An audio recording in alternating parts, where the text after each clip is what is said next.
Hello friends, welcome to our YouTube channel. In this video I'm going to show you how you can fix your sound recorder problem.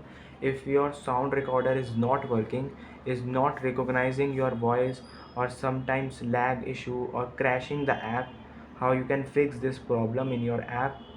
And there are also WhatsApp calls shown here but is not showing here, how you can fix this problem. Before watching this video, if you have not subscribed to our YouTube channel, then subscribe to it and like our video. So let's start friends. First you have to long press the app, go to this I button, app info, and here are permissions. You have to give all the permissions to your sound recorder app. Then you have to clear the cache of this app, then clear and delete app data. And friends, now your sound recorder working fine. And if still not, you have to just restart your phone, it will work 100%.